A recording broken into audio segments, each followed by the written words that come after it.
This is problem 7-132. It's technically on page 408, but the problem references problem 131, the one before it, which is on page 407. So I'll start by reading the problem statement on page 407, which is actually 131. R134A, which is a refrigerant, enters an adiabatic compressor as saturated vapor at 100 kilopascals at a rate of 0.7 cubic meters per minute and exits at 1 megapascal of pressure.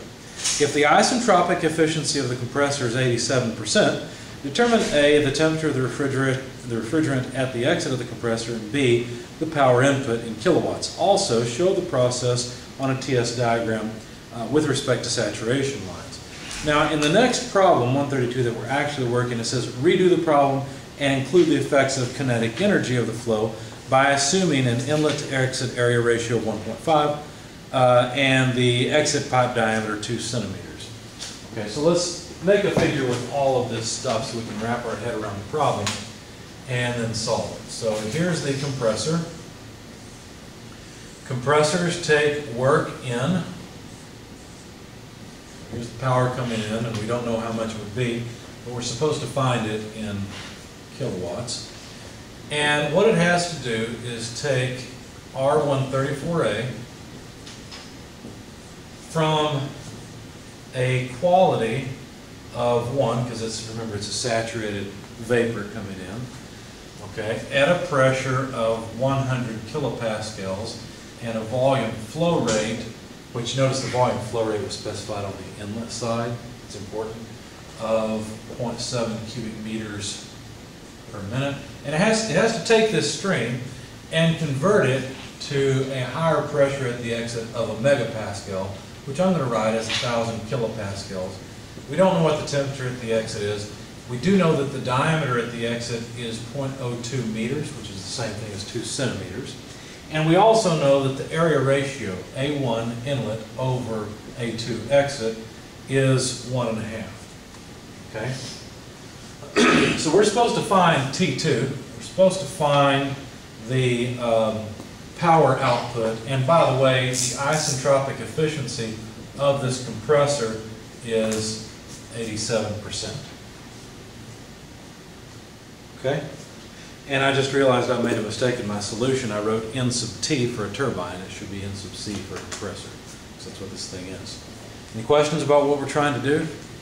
Yeah, how the heck are we going to do this? Well, we're going to use energy balances, and we're going to use some principles that we know. So let's start off, and let's see, how do I want to do this? Well, we want the actual power requirement. Let me go ahead and write down the energy balance so that we know what we're dealing with and what we need to find. The actual power input requirement, which is what we're supposed to find, would be equal to the mass flow rate through the compressor multiplied by the enthalpy change across the compressor plus the kinetic energy change across the compressor. Basically, all of this work input has to add energy to the flowing stream. It's going to add enthalpy, which are flow energy and thermal energy, and it's going to add kinetic energy. Okay? Or maybe the kinetic energy would decrease. That depends on whether the area gets bigger or gets smaller, right? But we'll worry about that in a minute. So basically, I just wanted to set this up and say, what are we looking for? Well, basically, we better find all this if we're going to calculate this, right? So we've got 4 things we've got to go off and look for and find and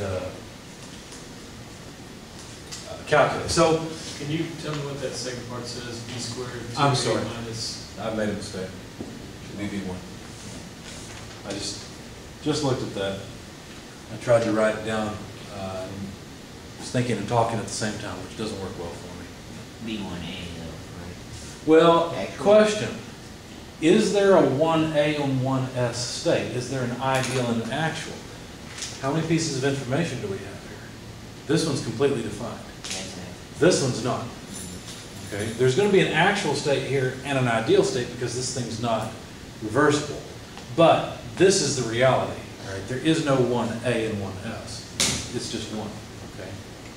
Speaking of which, we should be able to figure out a few things. For example, we should be able to figure out the velocity coming in, right? How could we do that? Well, let's see. The velocity coming in would just be the volumetric flow rate coming in divided by the area at the inlet. Looks like we're just trading off our ignorance, right? We still don't know any of this stuff. Well, we can find it though. Because look, the area at the exit would be pi d squared over 4. We have the diameter at the exit, so we could find the exit area, then we could find the entering area. We know the entering volumetric flow rate, so that'll give us the velocity coming in. Okay? So let's plug in everything. Pi times diameter, 0.02 meters squared over 4.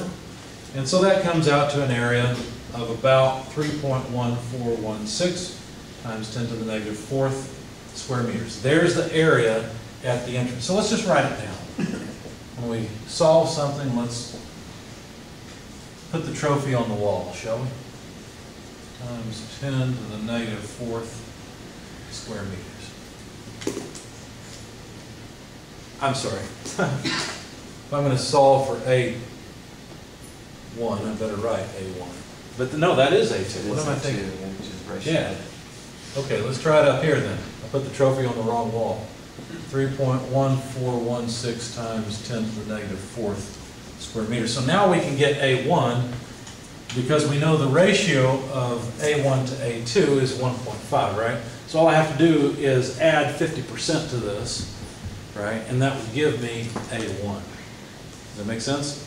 When you do that, you'll find that A1 is actually 4.7124 times 10 to the negative 4th square meters. Okay, so now we have the entering and exiting areas. Any questions on that? It's pretty easy, not too bad. So now let's calculate the velocity coming in. Well, the volumetric flow rate is 0.7 cubic meters per minute. And the area coming in is 4.7124 times 10 to the negative 4th square meters. See what's going to happen? We'll have meters per minute, which is a velocity. However, it's not convenient to work in meters per minute. I would rather have meters per second. Because eventually I'm going to have to deal with enthalpy, which will have units of kilojoules per kilogram. I'd like to have meters per second over here so that I can convert it, right? Because a meter squared per second squared can be converted to a kilojoule per kilogram. So I don't want meters per minute. So let's just go ahead and convert. There's 1 minute per 60 seconds. And you see how the minutes that we cross off. Anyway, so when you plug all this in your calculator, you'll find that the velocity coming in, 24.757. yes, that's it. Good job. I'm running out of space over here. Let me put it up here. Squeeze it in. V1, yep, 24.7574. I don't need the area ratio anymore. It really doesn't do anything for me. So I'm just going to erase it and put the velocity here. Meters per second. We're just doing warm-up exercises to get this problem going, right? Excuse me. We're cleaning up the rest of the house and taking this mess. Exactly.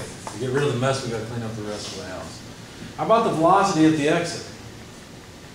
Well, we've got a small problem, right? We know that the mass flow rate coming in equals the mass flow rate exiting, but the volume flow rate coming in and the volume flow rate exiting are different because the density of the stream is going to be different. So we've got to solve for state 2 so we can get the specific volume or the density in state 2.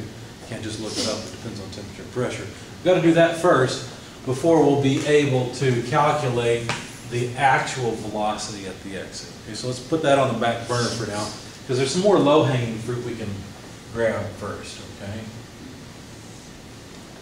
You see how we know the pressure coming in and the quality? Couldn't we look up the enthalpy coming in? That's one of the things we need. We've got the velocity coming in, no problem. Now we're going to go for the enthalpy coming in. All you got to do is go to the R134A tables. Since this is saturated, we need H sub G at 100 kilopascals. Okay. because we know it's all vapor, and it's at 100 kilopascals. But it's just barely all vapor. That's what that saturation 1.0 means, right? There's no liquid. It couldn't have a higher saturation, right? It couldn't, that's right. There's no way it could have a higher Does that really saturation. tell us enough? Well, sure, it tells us it's all vapor, so we can just look up HG. Okay, well, do we have the temperature of T1? Well, can you give me the temperature of T1? You actually could. What you do is you go to a pressure of 100 kilopascals for R134A. Here, I'll go there with you. It's 101.730 is the closest thing. Here in that's not I think you're probably looking at the wrong thing. Let's try, let me find a page number for you guys. 928. That's what we want, 928. So go to page 928 and look up 100 kilopascals. We know it's at saturation conditions. So you tell me, what is the temperature? negative 26. 37, negative 26.6. It's just the saturation temperature at 100 kilopascals. Could it be higher than that, I guess is what I'm asking. Because Could what be higher? Could the temperature be higher than The negative? only way the temperature could be higher is if it goes into the superheated region. Then quality is meaningless and would not be 1.0. They would not give us quality if it was superheated. That's right. In fact, didn't they say it was saturated in the problem statement? It Oh, said okay. I'm saturated. sorry. That's okay. No, that's a good question. It's a good question. They said it's a saturated vapor. So now we know we can go over and look up Hg, which is 234.44. Everybody see that? So we found the enthalpy of the incoming stream. Instead of pulling it way out over here and taking up so much space, I'm going to fit it in over here too. H1 is 2, forgot my number. Here we go. 234.44 kilojoules per kilogram. While we're here, we may as well write down the temperature. So we'll put a comma, T1 negative 26.37 degrees Celsius. And we may as well grab the specific volume as well. Why would we need the specific volume? Well, if we know the volume flow rate and we know the specific volume, we can get at the mass flow rate. In fact, we'll have to calculate that anyway. So, let's see, did I do that on my sheet? It can be an intermediate result if you want it to be. And yeah, I did it eventually. So let's just go ahead and do that now. The mass flow rate through this thing would be equal to volume flow rate coming in divided by the specific volume coming in. Basically, this just says density times volume flow rate equals mass flow rate. And you've seen that before, right? M dot equals rho V dot. That's all I've got. It's just you're not used to recognizing the specific volume as the inverse of density, perhaps. Okay? So anyway, the volume flow rate coming in is 0.7 cubic meters per minute. I forgot to write down the specific volume. By the way, what specific volume should I read off here? 0.1925. VG, whatever it is, Yeah, that one. right?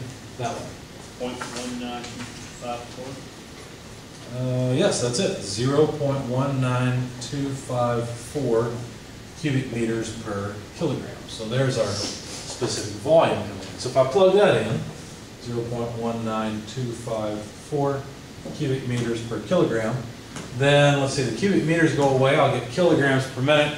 I probably converted this to a per second. Yeah, I converted it to per second. So 1 minute per 60 seconds. I'll just write down the result of this. This is an S, by the way, for seconds. It's not 605, if you're wondering. Anyway, so I plugged all that in my calculator. I'll just add the mass flow rate into the the compressor, because that's the mass flow rate through the compressor. And it is about 0.0606 kilograms per second. You realize we just got that term. So we've kind of put off the hard part, which is finding the actual exiting. Well, to find the actual exiting conditions, what we have to do is solve the isentropic problem first. You always do that, whether it's a pump or a turbine or anything. You solve the isentropic problem first, find out what it should be, and then use the efficiency to find out what it actually is. Does that make sense? Okay, so let's do that. On the other hand, if you're asked for the efficiency, the isentropic efficiency, usually you'll be given the actual exit state, and you'll have to still solve for the ideal exit state to use those two together to calculate the efficiency. Okay? So anyway, we've knocked down the small targets. Now let's go for the bigger ones. How would you write an isentropic equation for this? Go back and look at the end of chapter 7 and see what you might think. There's another very, very simple, very basic isentropic equation that I did not really mention during the lecture.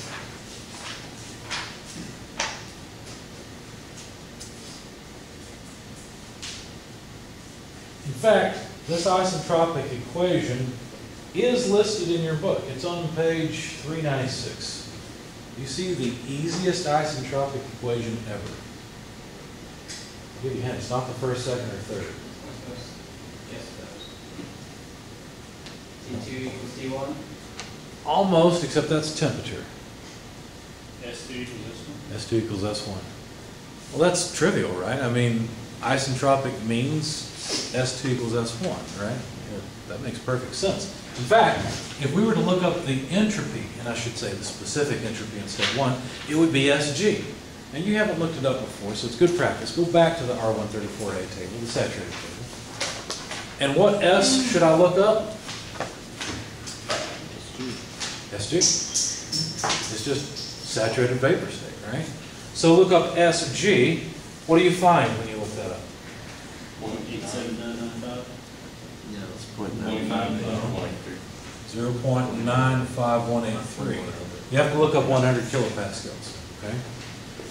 And the units are kilojoules per Kelvin per kilogram. Okay? Now your author probably has it written as kilojoules per kilojoules per kilogram per Kelvin. But really the units of entropy are kilojoules per Kelvin. And since it's specific, then it's per kilogram. Not that the distinction is important, but there we go.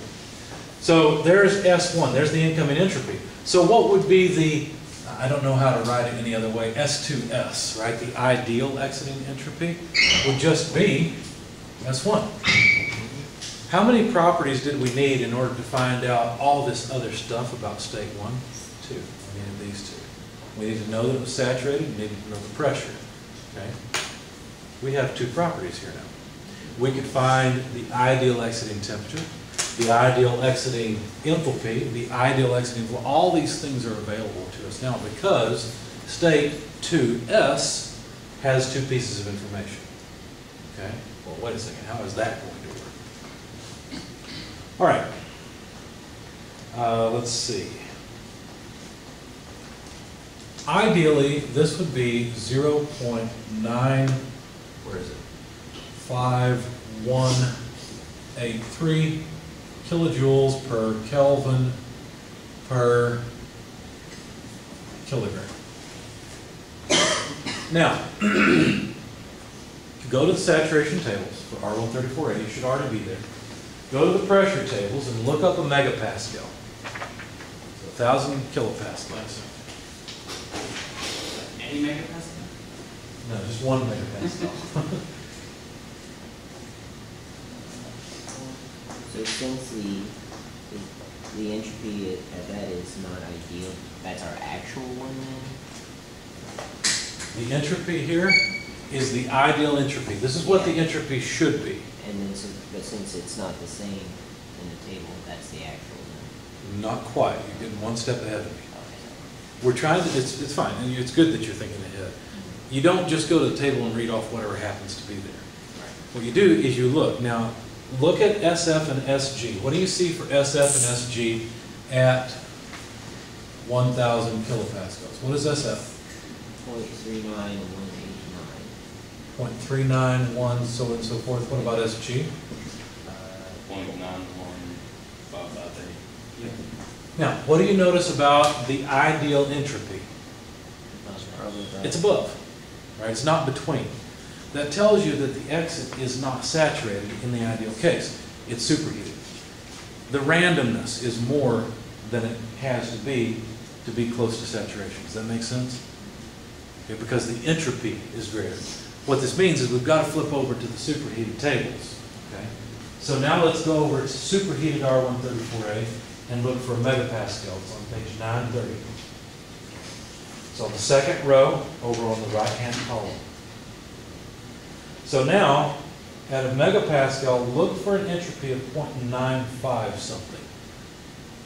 And of course, 0.95183 is not in the table. This is a place where E's would be really nice, but we don't have it. Okay, so you have to interpolate. And in fact, too fast, pretty It is, that's right. But when I did this, I used the entropy to interpolate and come up with, in fact, let me switch colors so that I can differentiate between the ideal and the actual states, okay? So from here, I interpolated and found H2S. And what two numbers should I be between for H2S? Well, you're talking about the temperature. I'm talking about the enthalpy. If I interpolate on the enthalpy, what should I be between? 271 and 271 and 282. Does everybody understand where that came from? Okay. In fact, when I did this, I found that the enthalpy was 282.53 kilojoules per kilogram. Did I end up between those two numbers? Good. Okay. So I did it right, I hope. So there's the ideal entropy at the exit. Okay? On a test, Yeah. would you guys expect us to interpolate, or could we just go like? On a test, what would I do? I would try to set up everything so that it's as easy as possible. So for example, I might make this some weird pressure where I interpolate it so that when you calculate this, you can just read it off. So it comes out to a real nice round number. So that's a way to know you're on the right track on my tests. If the problem is this difficult, there's no way I'm going to make you interpolate, okay? You think I like grading something that's just all wrong? It's no fun, okay? So I try to make your life easy in one way to make my life easy too, Okay, okay? you got the ratio of the S, what's that? Are you asking how did I do That's this? the ideal enthalpy. You got the ratio of the S, and then you push or transfer that over to the. Yeah, it's interpolation like anything else. So we realized we weren't in the superheated tables. We went over to the saturated tables. We found there was a column for H and a column for S. There was one number. Do you guys have that in front of you? Just read them off for me if you would. What's the 9179. and the other number? 9525. Okay, good enough. The actual entropy is between the two. I'm saying actual, I'm sorry, I shouldn't use that terminology. The entropy we need to look up was between the two, right? And all I did is I used that to interpolate and come up with what would be in the data table anyway. Any other questions? Any good questions? Okay. So now we've got what the enthalpy at the exit should be. While we're here, I'm also going to calculate the ideal specific volume because remember, I still need the ideal exiting velocity, okay? Because I'm going to come up with this actual velocity in just a minute. But I need the ideal exiting velocity, and so I went for V2S next. And what number should that be between? It's going to be the same two rows. Yeah, So what specific volumes will this be between? 0.02004 and 0.0217. So the second and third rows are the rows we're still working on, right? Mm-hmm. We're on the middle row in page 930, column 3 at the very end, and the particular rows within that section of the table are rows 2 and 3 that we're between. Okay? You're right. In fact, when I interpolated, I got 0.021769 is what looks like a 7. Let me try again. 7. And that has units of cubic meters per kilogram, not kilograms per cubic meter. That'd be density. Whew. Okay? Now, how the heck are we going to come up with the actual state? I mean, are we going to somehow work some magic and come up with the enthalpy and then the specific volume separately? No, what we're going to do is realize the actual definition of let's see, Where did I do that? We'll use the efficiency. Yeah, forget it. I'll just do it. I may need some calculator help. 2 pages, I get kind of lost in my notes. Tell me the equation for efficiency for a compressor. What does it look like? H2 ideal minus H1. Give me the one that involves work instead. But that involves work instead. WS over WA, right? Specific work, ideal over actual specific work. Now the approximation you've got there in the back of your book looks like this. It would be H2S minus H1 divided by H2A minus H1, because we have to put more energy into it than we should have to. But not all that energy goes into enthalpy change. Some of it goes into kinetic energy change. Does that make sense? So further, what we should have here is plus V2A squared minus V1 squared over 2 plus V2S squared minus V1 squared over 2. Do you see how I'm including the kinetic energy change along with the enthalpy change? Okay, and if you'll notice, this bit down here is essentially what we need here. In other words, what we've got in our energy balance is the mass flow rate multiplied by the actual specific work. Right? There it is, the actual specific work. What I can actually get at is the ideal specific work. Right? I can do this because I've got H2S and I think I can get V2S also. Right? We'll do that in just a minute. So couldn't I just rearrange this isentropic efficiency and say, well, then the actual specific work, which is this, is just equal to, oops, try again, the ideal specific work divided by the compressor isentropic efficiency. Forget this for just a second. This is kind of a mess. All I've done is rearrange and solve for the actual specific work, right? And noting then that this can replace this whole mess, then what I've got is this. Mass flow rate, instead of actual work, I'm going to write ideal work over isentropic efficiency. Hang on. You have, I figured that you would pull the mass flow rate over to be with the work actual, but then you also have mass flow rate again on your new equation. That's right, because all I'm doing is I'm substituting for the actual specific work in favor of the ideal specific work and the isentropic efficiency. All I did is I took this and plugged it in right there. Okay, good question. Okay.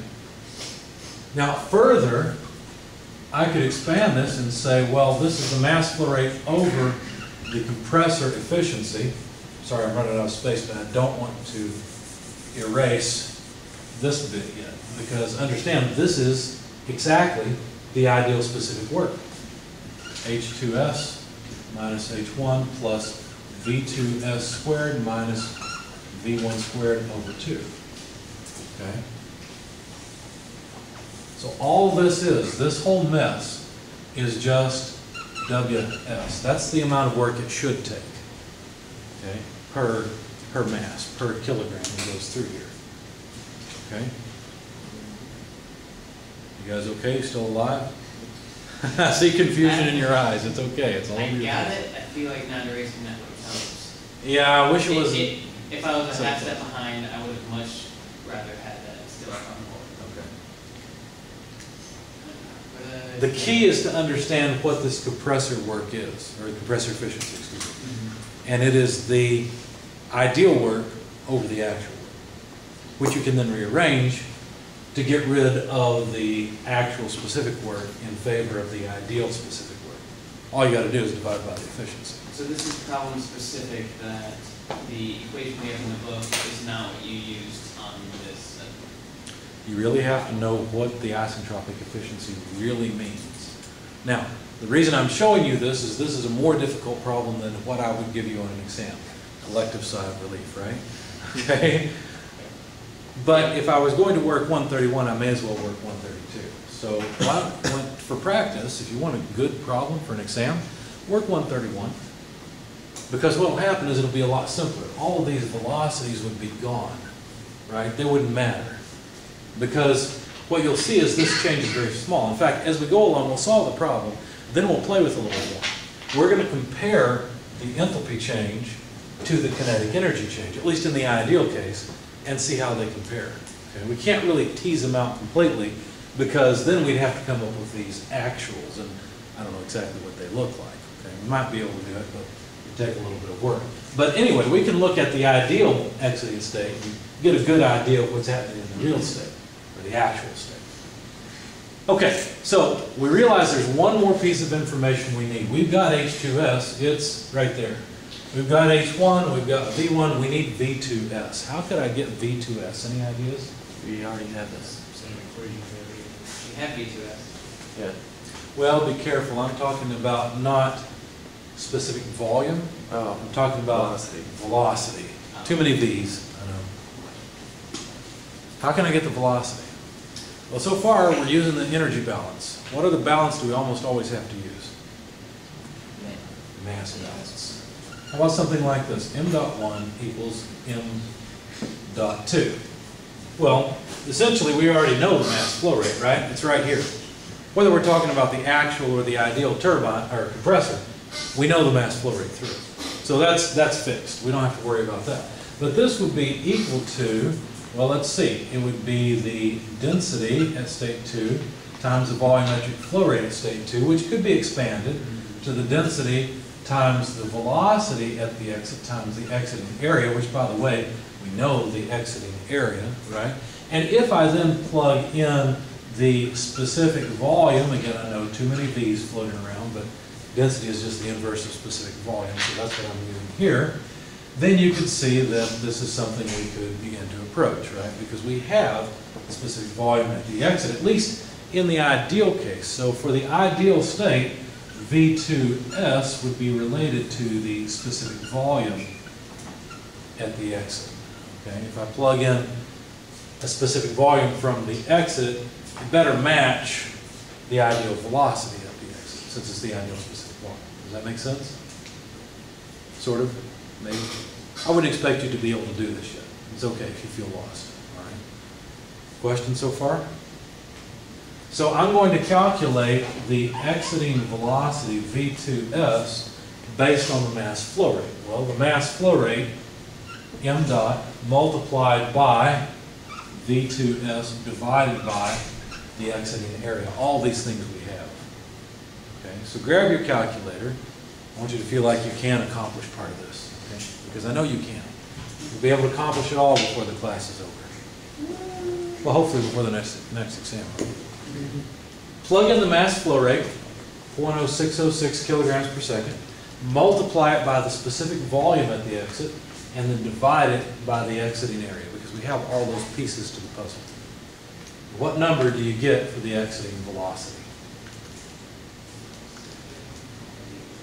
It's a good question. You probably can't read my handwriting. If you have any questions, just tell me out. 4.199. 4.199. I got 4.2. I got 4.1987. Make sense? You suck. No, you're all right. You rounded properly. Good job.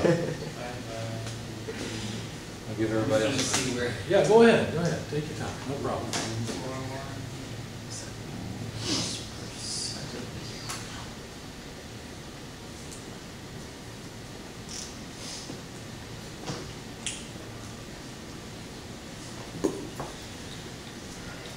I'll go ahead and write down the number I've got and see if you guys can come up with it.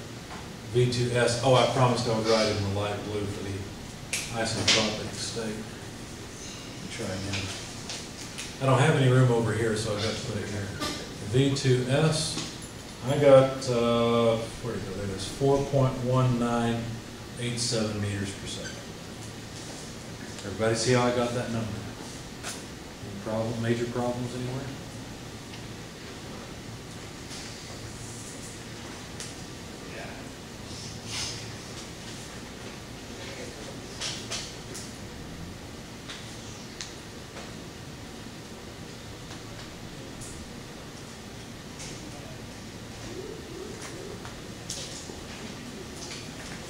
Well, let's see if we can find out the actual power output from this thing. We've got everything we need. Let me write down all the numbers, and I want you to plug this into your calculator as well. The actual, let's see, this again. The actual power output would be equal to the mass flow rate through the system, so m dot, which is 0.0606 kilograms per second, divided by the isentropic efficiency, which is 0.87, multiplied by, and I'm afraid I'm going to have to break the line, so let me just go ahead and do it now.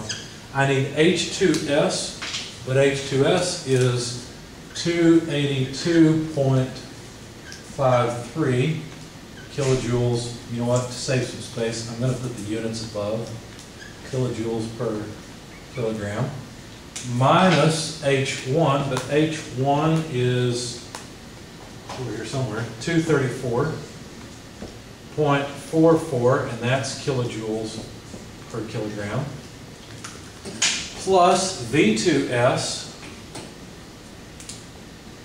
V2S is 4.1987, that's meters per second, but we've got to square it, so let's just go ahead and note that there's a square there. Minus V1, 24.7574, again squared over 2, and I'm sorry, I wrote that in the wrong color, let me try again. V1, 24.7574 meters per second quantity squared.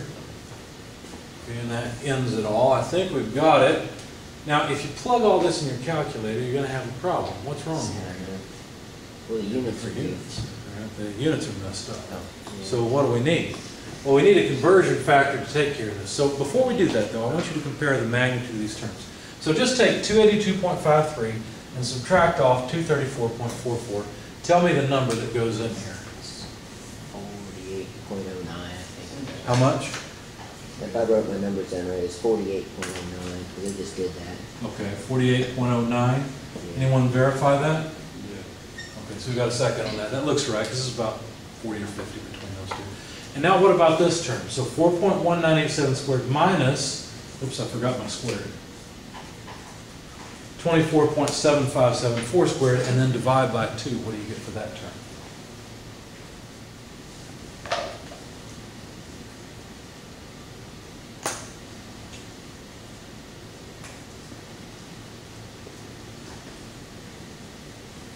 In total, I've got 61 million, so I'm going to try that again. Yeah, I probably should try it again. First one's about 16. Negative 297.6. Negative 29.765. Yep. Sounds like we've got a second on that already, so that's good. That's meters squared per second squared. At first glance, it looks like that these two terms, it looks like the velocity is more important, but wait a second. How many meters squared per second squared does it take to make 1 kilojoule per kilogram? It takes 1,000, that's right. If you don't know where that's at, it's in the back of your book and you need to highlight it, because this is a very valuable conversion factor. So we really have to multiply this by 1 kilojoule per kilogram per each 1,000 meters squared per second squared. So that's how we get rid of, well, basically we can do that in our heads, right? Put the decimal place over there instead.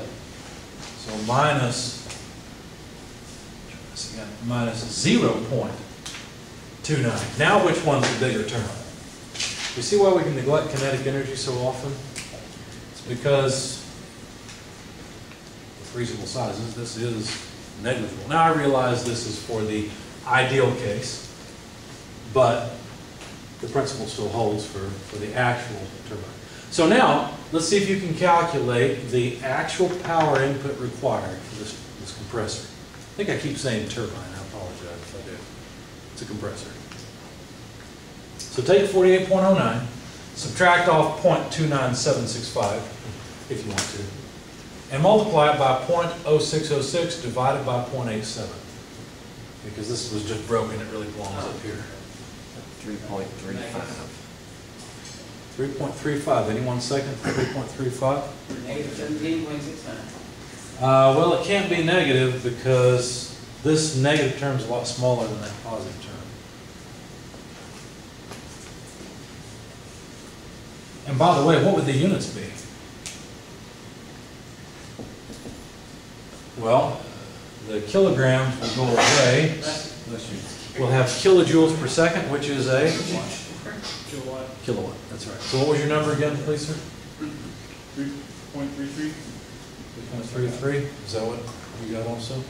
Okay. All right. So 3.33 kilowatts. That's one of the answers they looked for, they asked us for, but they also asked us for the actual exiting temperature, or rest. I mean, we have to go back and actually solve the exiting state. Well, how on earth will we do that? All right, well, let's see. Let me wrap my head around this real quick. Oh, okay, here we go. Don't you hate it when you come through a problem that's difficult and then you realize you're only about halfway done? I think that's what Bon Jovi did, and then he wrote a song about it. What's that? So I think Bon Jovi did that, and then he wrote a song about it. Halfway there. Yeah, in this class we are living on a prayer, aren't we? It took me a second to get. I hope I get through this. All right. Well, here's something to think about. Remember, I had the isentropic efficiency, right? The isentropic efficiency was the ideal work over the actual work, and we could write it this way. We could write it as H2S plus V2 S squared over 2 minus H1 minus V1 squared over 2. All I did is I broke up the kinetic energy terms and the enthalpy terms. And that's the specific work in the ideal case. But then this would be divided by H2A plus V2A squared over 2 less H1 minus V1 squared over 2. Okay, where this is the ideal specific work. This is the actual specific work. Now, you could rearrange this algebraically and solve for H2A plus V2A squared over 2 as follows. You just have all of this mess, which is the ideal specific work, WS. You have that over the isentropic efficiency plus H1 plus V1 squared over 2, where these two pieces came from right here. We're putting this on one side of the equation, this goes on the other side, so their signs are opposite. Okay? And then notice we really already have this, right? It's all these numbers. So for practice, grab your calculator, plug in all these numbers, and see if you can come up with the specific ideal work. Remember, you're going to have a conversion factor in there of 1,000. Okay? So let's see if you can come up with that number.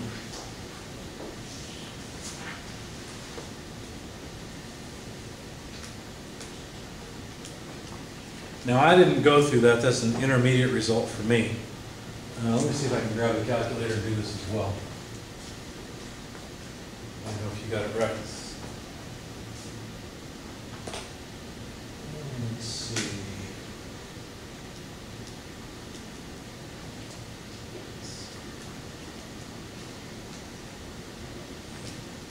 What was V1? V1, that's the velocity coming in.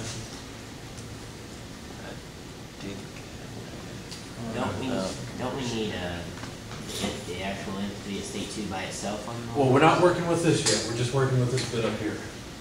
Oh, okay. So we're just trying to get at the ideal specific work. Let's see.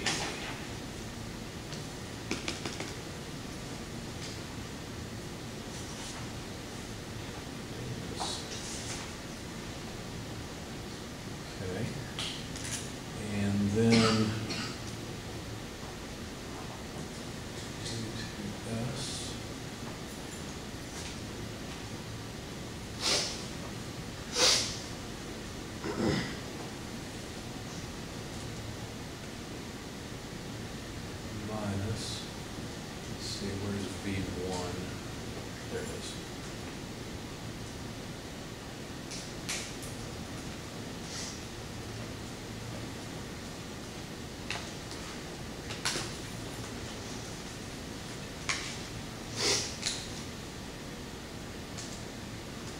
Okay, I think I have my answer.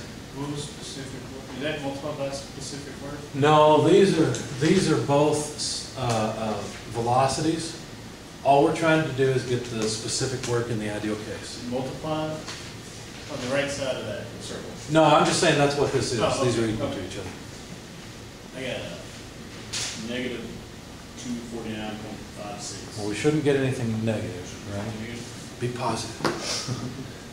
Be sure of yourself. Because H2S is much bigger than H1, well, not much bigger, but it is bigger than H1. And then the kinetic energy change is going to be small. So it'll be approximately equal to H2S less H1, which is about 48. So I've got my number. What do you guys have?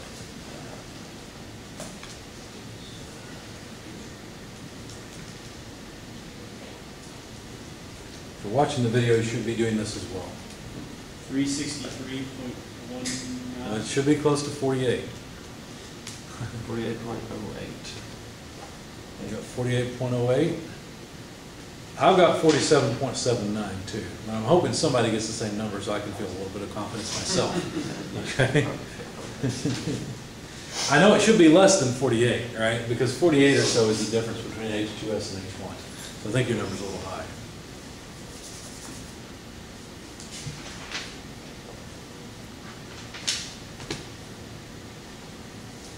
The easy way to do this would be to take V2S squared minus V1 squared, divided by 2, and then divided by 1,000.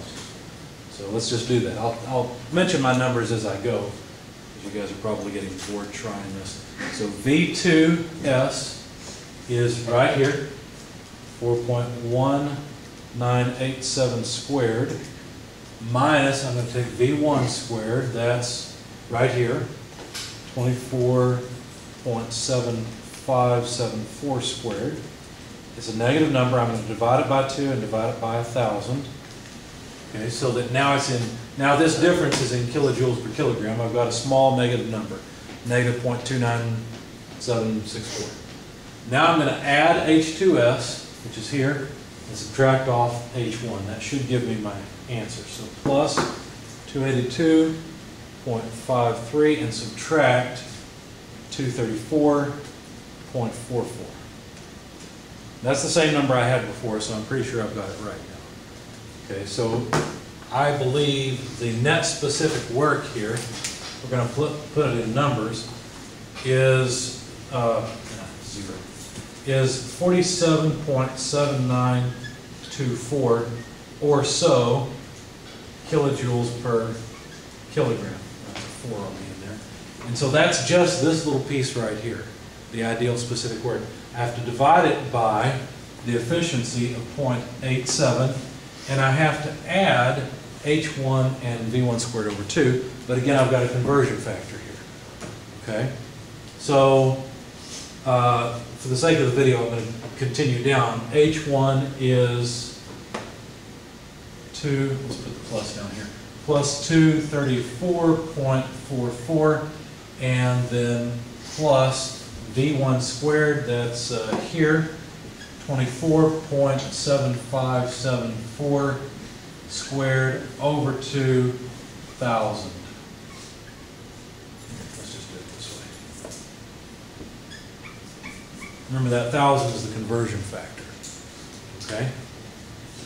So the number I've got in my calculator is this. I'm going to divide it by 0.87. I get about 54.93. That's this first term. I have to add 234.44. And then I have to add this term. So plus 24.7574 squared divided by 2,000, just to save a step there. I got 289.68. Now when I work this out before as a solution, that's what I got. So I feel confident of my answer. Here's the short version. This whole thing here, this is, let's choose the right color. Now we're working with the actual state. This is about 289.68 kilojoules per kilogram. Okay? Now, if I want to get the temperature at the exit, I'll need the actual exiting enthalpy. That means I'm going to need the actual exiting velocity. Okay, so how will I do this? Well, again, I'm going to go through the mass balance. So this is the mass balance on the actual compressor, and it would look like this. The actual exiting velocity is equal to the velocity coming in multiplied by the specific volume at the exit divided by the specific volume at the entrance times the area ratio. Now this is just the mass balance. It's rearranged. Okay, I really wouldn't have to do it this way.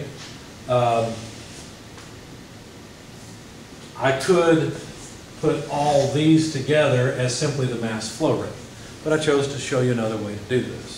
Okay. Now we've got a small problem in that this actual exit specific volume is unknown, right? We're trying to solve for the exiting state, and both these things are properties of the actual exiting state. So the best I can do is write it down this way. Take this, and you know what, actually, let's get rid of this because we don't need it anymore. I'll go up instead. So the best I can do is write this down. H2A plus this, which can be written this way, okay?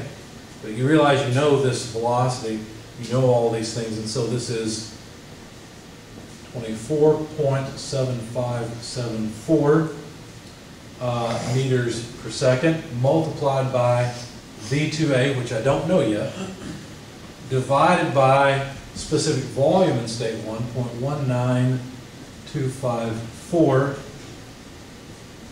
cubic meters per kilogram multiplied by the area ratio of 1.5. I just plugged those in together. Okay. Quantity squared, because remember I'm plugging in here and so I have to square it, divided by 2 is equal to this thing that I almost erased, 289.68 kilojoules per kilogram. And so you see I should go ahead and convert these because this will be, this will end up being in meters squared per second squared because this specific volume will be cubic meters per kilogram. So the kilograms are going to go away and I'll end up with meters squared per second squared. So I need a conversion factor on this term, and that conversion factor would be 1 kilojoule per kilogram per each 1,000 meters squared per second squared. And that way I can plug in this specific volume, or it will be in the normal units of cubic meters per kilogram. And then everything will work out and the units will be consistent. So basically what I have here is an equation with 1, 2 unknowns, but really these two are not separate unknowns. They are properties of the same state. Does that make sense? They go together. And so let's solve it more numerically, because now that all of the units are worked out and consistent, now I can put all these numbers that are floating around together, okay? When you do that, here's what you come up with. H2A plus this term, which is 18.6003 times V2A squared. Remember, we have to square everything inside, so that will get squared too. I've already taken care of squaring all the numbers and putting this conversion factor with it. That's in the constant here. Okay. This is equal to 289.68, and it's kilojoules per kilogram, but since everything's consistent, as long as I make this kilojoules per kilogram from the table and I make this cubic meters per kilogram, then everything will be all right. Okay. Now, let's go into the table and see if we can find where we could do this. Well, let's see.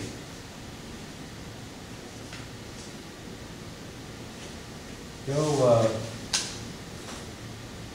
table where we at before. I don't remember the page number. Here we are. Page 930. And look up 1 megapascal.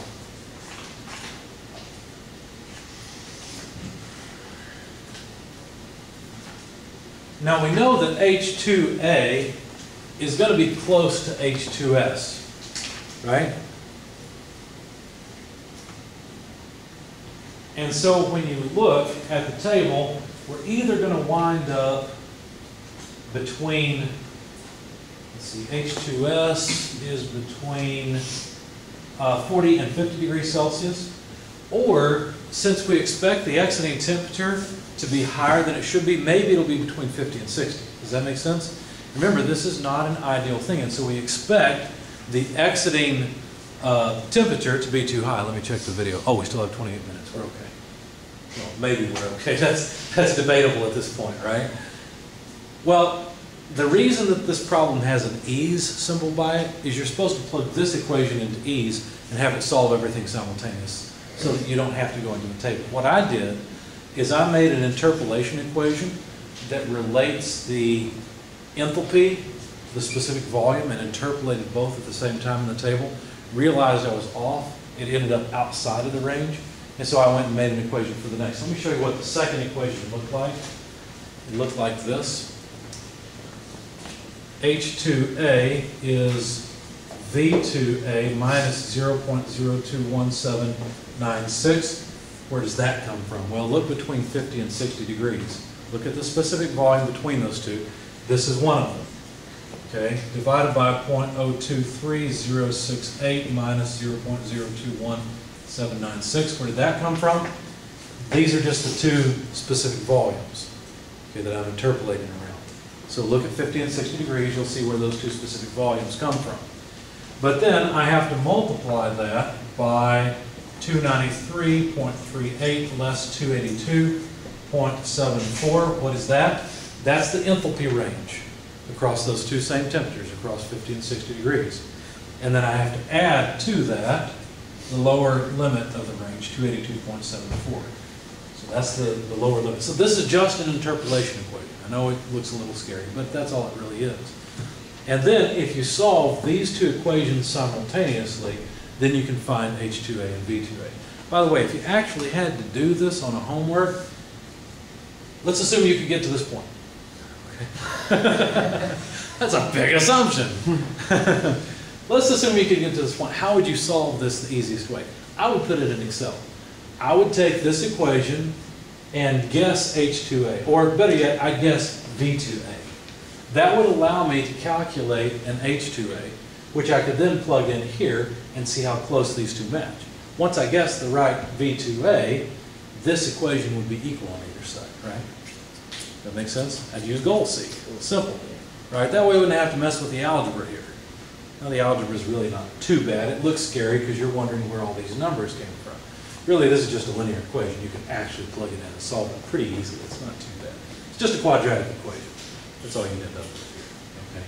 But goal seek is probably the easiest way to do it. Anyway, when I solved the two simultaneously, I came up with H2A and V2A. H2A came out to 289.67 kilojoules per kilogram. And V2A came out to 0.022625. In fact, I've got a note here. I didn't solve these two simultaneously. I solved them via goal seek in Excel. I was tired of it by this point in time, okay? Now, guess what? We have one more interpolation, right? Because all we've got to do is take this enthalpy, go into the table, and look up the temperature. So that sounds easy now, right? This is child's play now. So T2A, based on interpolation, comes out to 56.51 degrees Celsius. Okay? Now, if we were better in ease, we would just put it all into ease and been done with it. At this point, we can now calculate the exiting velocity. The exiting velocity would look like this. It would be V2A equals, remember we had it before, V1 times the specific volume at the actual exit state multiplied by the area ratio divided by the specific volume coming in. Plug in all that in, this comes out to about 4.3637 meters per second. And now we've completely solved the whole thing, okay? Except that they wanted a TS diagram. Sigh. Okay. Now notice I wrote all this down because I wanted to compare. H2A is 289.67, H2S is 282.53. Why are they so close? This is a really efficient compressor. Not too bad, is it? 87% isentropic efficiency. V2A, this V2A, not the other one, not the other V2A, the one you're supposed to understand just by looking at it. Okay? I try to use a script for my velocities, and I put a tail on the specific volume so you can tell what they are. Okay, hopefully that helps. I'm sorry there's so many B's floating around. Anyway, the actual exiting velocity is pretty close to the ideal, right? It's going a little faster than it should. There's a little more kinetic energy in it than there should be. Ideally, we wouldn't have put so much of our energy into kinetic energy. It would have instead gone into flow energy, which is where we want it to go because we're trying to compress this. And ideally, the temperature would be lower. Notice we didn't calculate T2S, but you can do it. Take H2S into the table and interpolate. Now, it would be somewhere between 40 and 50 degrees Celsius, whereas in reality, the temperature comes out to 56.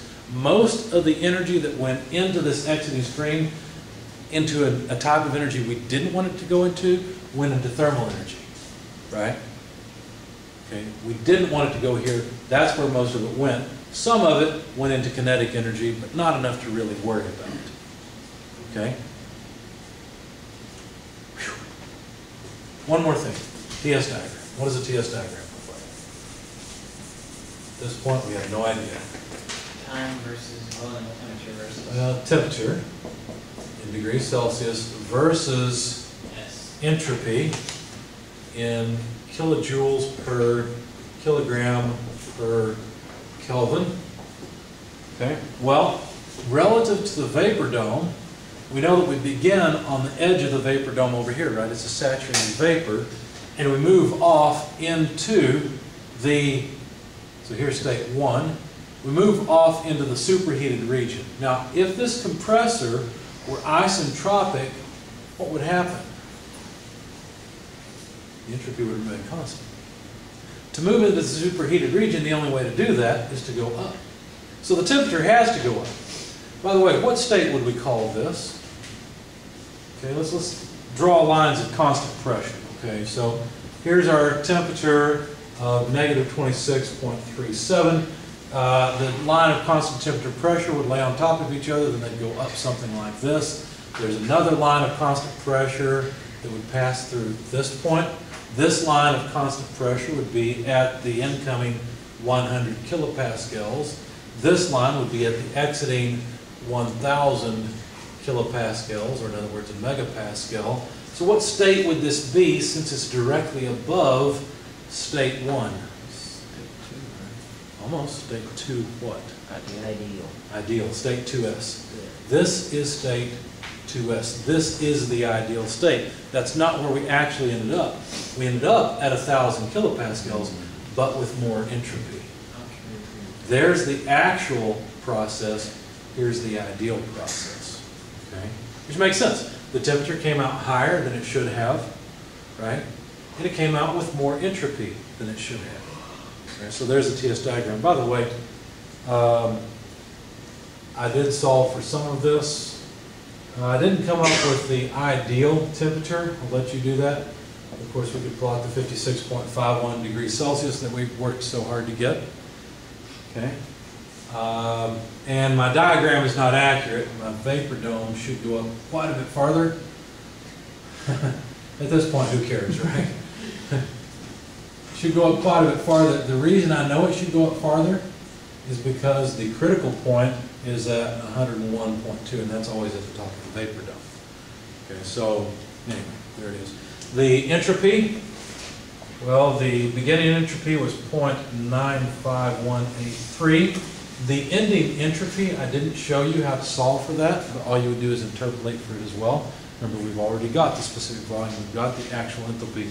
You could interpolate it just like we did the temperature. It came out to 0.9737. Can we stick a fork in it and call it done? It's a 4 exam.